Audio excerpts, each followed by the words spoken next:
Hello, folks. So in this video, I wanted to talk about something that I've spoken about before, not talking, spoken about before. So this is about again technology. So I've spoken about this thing called using uh, using sensors, motion sensors to actually activate and provide buttons of sorts, right? Instead of using actual physical buttons. Actually, I think this started happening probably after COVID. I don't know if this was already being built and whatnot before COVID. But after COVID, I think they would have built or they already had it built and they sold more of it. So here you can actually see the water is dispensed. So this is a water dispenser. The water comes from here. It's a water can, and then this is a water dispenser. The normal one, I think it simply gets the water from here and gives it to you. It's an electrical thing actually, and there's the switch. So there's the line, right? It's an electrical thing. You can actually see some lights also over here. It also actually cools up water and it also heats up water, right? So that's what the electricity is used for, I think. And you can actually see that it's functioning. It says hot or heating if it's heating up the water, and it says it's already hot and then cooling. And then I'm assuming it has some way to store hot water in a hot way itself. For example, people use flasks, right? And interesting thing about this is, so my whole office has this wherein you can use this company or similar companies and same product, similar product, wherein you can use motion sensors and just use your hand or wave or something like that, and just be close to the button, and it'll actually start giving you water, right? And it stops giving. It does not give you water infinitely. I believe this is to help reduce waste. So waste of water, for example, you just open it up and then just leave and go away. The whole water from the water can and everything will just get wasted, and it'll also get flooded of sorts. Like it'll all be spilt out, right? So spilling is fine, it'll go here, but too much spilling it'll just, and too much waste will just finish up this, right? Finish up the whole water can, and like if there is like unlimited water supply, it'll just waste all that water. So it automatically stops. Of course, it is programmed, I believe. So it automatically stops after a few seconds. I'm at the cafeteria, and I believe people assumed that people will use only cups here, so it will stop immediately after a few seconds. But or probably after some amount of water is given. I don't think it calculates volume of water. Instead, it's just seconds, I think.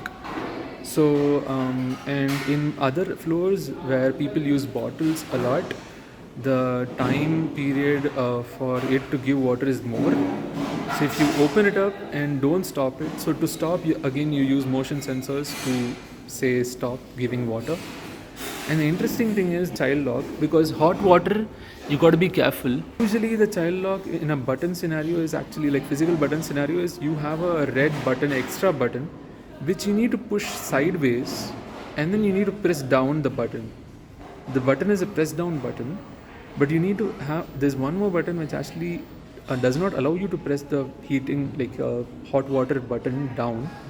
It just blocks you if you try to press it just normally.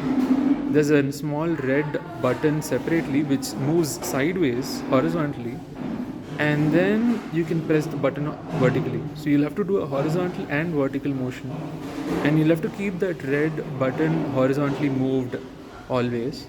When you leave it, it'll come back to its position, and it'll lock the button and not allow you to press it.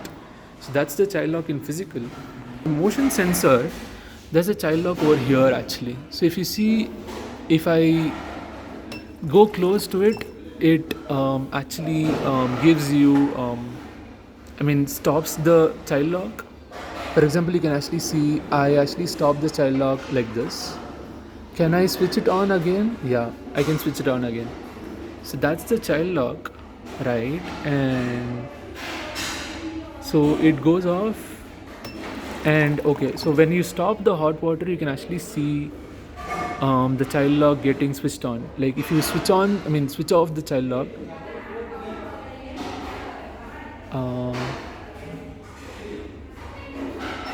So it's switched off now, the child lock. Let's switch it on. Okay, it's switched on again. It's switched off. And okay, the hot water got switched on, and when you switch off the hot water, you can actually see the child lock switched on. So let's just try this once more. I switched off the child lock. Can I switch on the child lock alone? Yeah, I can. And oops. Okay. Okay, I don't want to waste more water, but basically you can switch on and switch off the child lock without turning on or turning off the hot water. But when the hot water turns off, like when you turn off the hot water, automatically child lock applies itself. This is the automatic child lock application, so that when you stop giving when you say stop giving me hot water, it automatically applies child lock, so that you don't have to apply it manually. You just have to remove child lock before you get hot water. And I'm assuming that it doesn't I just showed you that when you remove child lock, it doesn't give you hot water. I tried to put child lock again, but then I switched on the hot water by mistake, the motion sensor. But again, let me just try to switch this on alone. Oh no.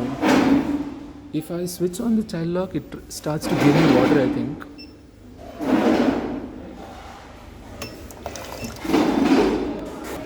Yeah, weirdly, if I try to switch on child lock, it starts to give me hot water. I don't know what's the reason. Anyways, but I just wanted to show that like it's an interesting thing, so yeah,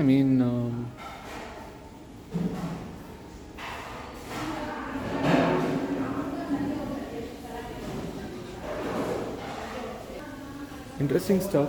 So I just wanted to talk about it. So that's all I had for this video. I'll see you in the next one. Bye bye.